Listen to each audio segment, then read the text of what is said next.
There was also a part where she literally just talks about the research on children who have been yelled at or verbally abused.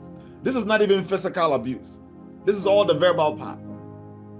Then physical abuse has its own challenges. But yelling and verbal abuse negatively impacts the brain development. I said, I'm going to do something that will negatively impact the brain development of my child that I love so much. Why would I do that? In other words, the biggest way to self-sabotage as a parent is to yell and beat your child. That is the biggest way to literally negate every good intention you have. And does anybody want that? Do you want to be the reason why your child's brain is not developing well because you are yelling and being rude to the child? Anybody? No. Absolutely. Thank you, Sister Dorcas.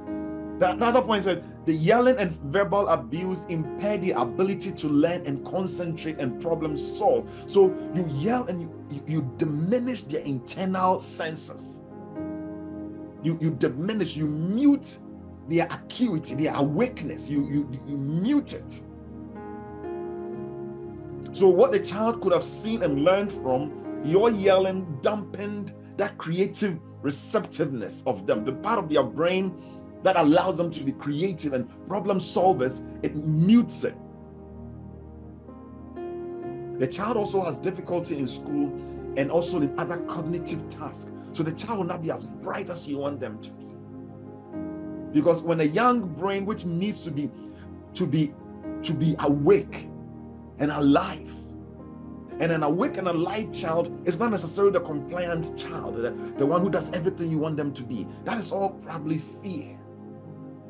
Sometimes the child who is the one giddy up and down, run up and down, they are probably the more creative one.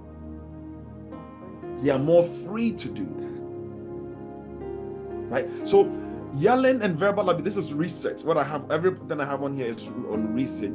Difficulty in school and other cognitive tasks.